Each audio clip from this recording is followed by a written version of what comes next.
What is going on, everyone? Greatest Hits here. I am back with another video and I'm excited to show you guys what I have here. Self-explanatory. It's a Lingenfelter 2-step launch control box. Also got the buttons for it too. I just need one because I actually wanted the blue one, so I had to buy it in a pack. Made in China. Anyways, we're gonna unbox this real quick, and then I'm going to show you guys what it does and how it works and stuff like that. I'm probably going to give this to somebody to install it for me because I'm not that good at wiring stuff on the cars except for cutting and splicing.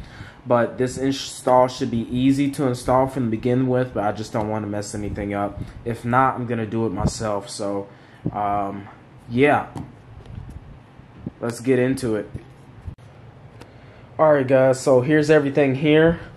Your wiring harness and your 2-step launch control box. Here's your other wires here. I'm not sure what this does. That is why I don't really want to mess with this.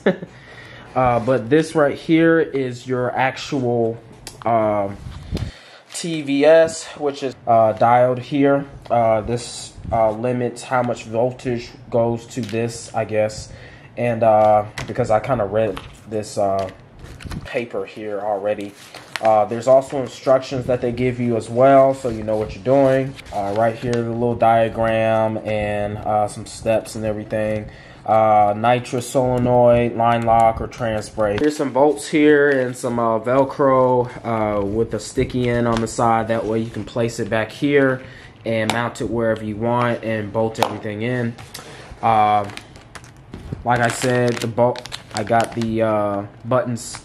Like I said here, I got the buttons here to wire everything up. That way when I actually push and hold this button, it'll engage the 2-step to whatever RPM that I want on the car, and I can launch the car a lot better. And I'm actually going to get flame shooting out at a certain RPM.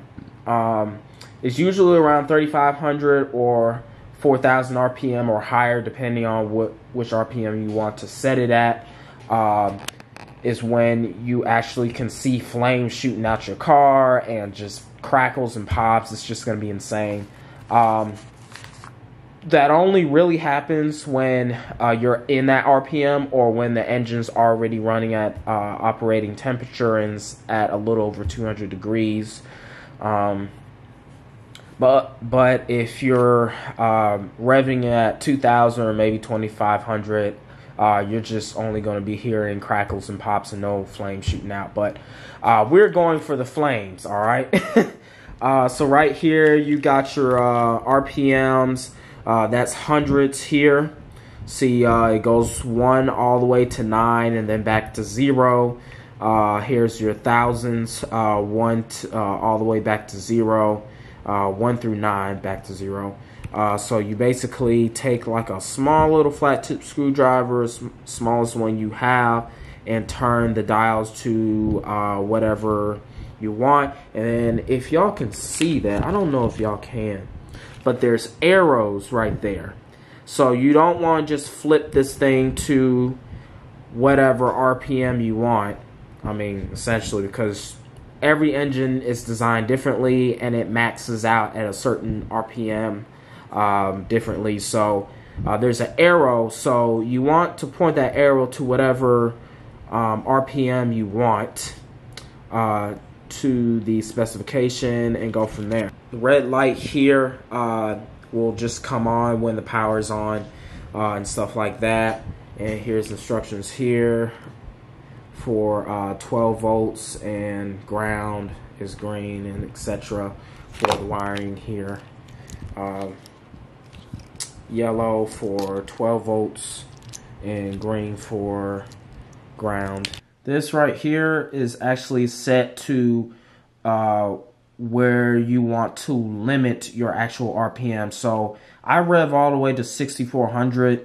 I still have the stock lifters on this car. I would probably limit this to about 6,000 maybe 6200. These connectors here are where they're going to plug into your actual harness for your coil packs here. So you can't really get them backwards because they are a direct fit and they'll only go in one way. So I actually done research on this before I actually bought it, and I'm confident to say that I'm actually comfortable putting this on my car versus actually installing it, because I don't know if I want to do this because I'm not confident in wiring. So I'm gonna see if I can call up one of my buddies or my mechanic to help me install this, or do it themselves and I can watch them. So yeah, this is gonna be really cool. Hopefully I can get this done today since I'm off work. So yeah, let's get to it, guys. So I took the instructions out of this and they gave me a small flat tip screwdriver to adjust this box over here. So yeah, they actually do give you one. So here are the instructions here. Y'all can read them.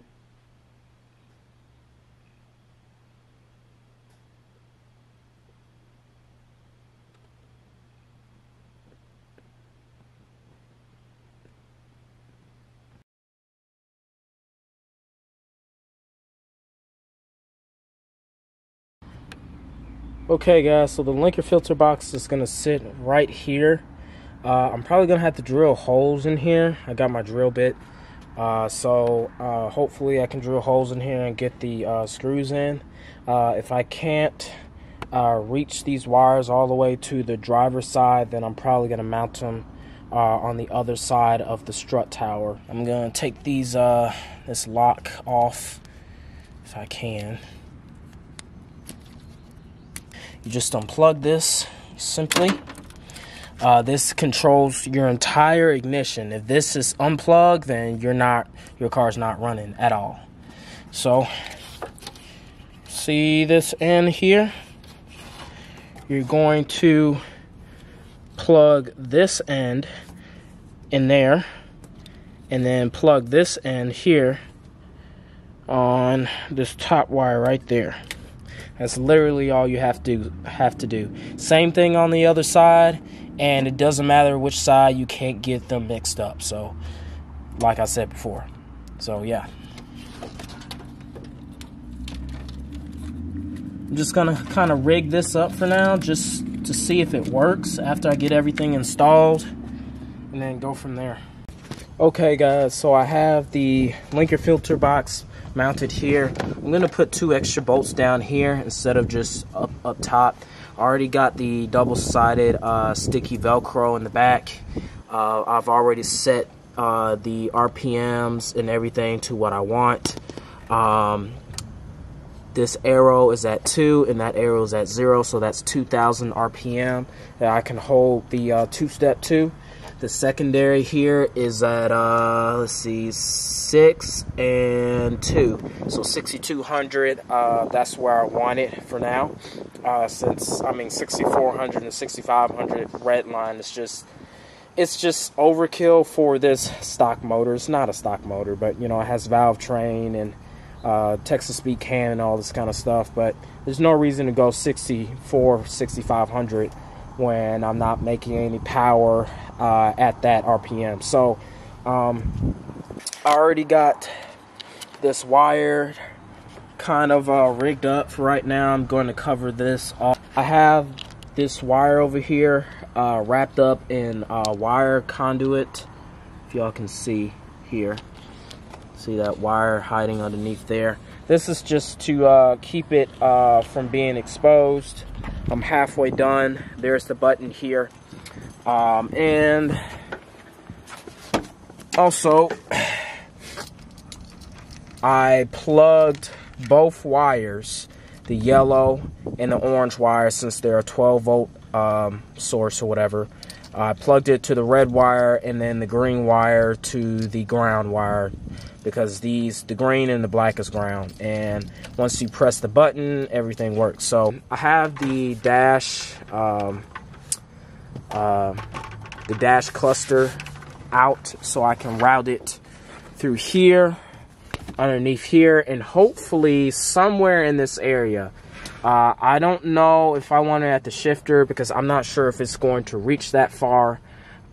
So if I have it on the steering wheel, I'm gonna have to buy something from Motion Raceworks so it could work correctly, and so when I turn the wheel, the wire is not all, you know, bundled up and gets torn or yanked off or anything like that. So that's just my worry about it. So I also got the A-pillar off as well, so, and the T-tops obviously, so I can take the A-pillar cover off.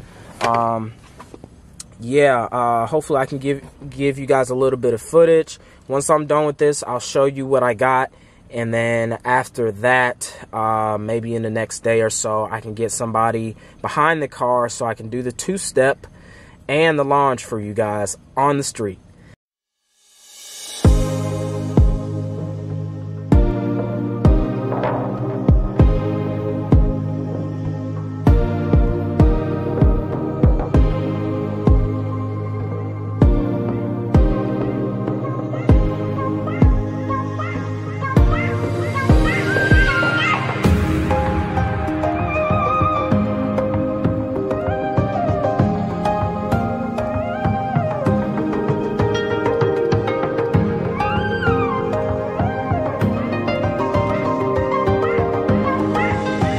Wrap this wire behind this hood hook right here instead of this way because it will actually like pinch down on the wire and snap it. So I put it behind here, and then I routed it around the fender here, and then down in there, if you can see that, around it, around the cowl, and then around the door jamb here, and then I came around the back of the dash, not really in the corner towards the back. All right, then what I did was I wrapped the wire around here towards the back, if you can see, and then when this piece of the dash was off, I wrapped it underneath this, and then came around the back and then wrapped it about here. This is kind of rigged up right now, and it looks kind of cool actually, but I'm going to find another position for this. I may take this out and put it here, but like I said, the problem is my steering with it being over here to replace these buttons. That's what I was thinking about doing, but you know, I don't know, we'll see. This is where I have it right now, so when I'm in drive, like, let me turn the key to the on position. Let's drive. I'll hold the button like this, have it here, and then my other hand on the steering wheel, and then, you know, build the revs up, and then let go, and we be taking off, guys. So let me put this back in drive and show you guys what that sounds like.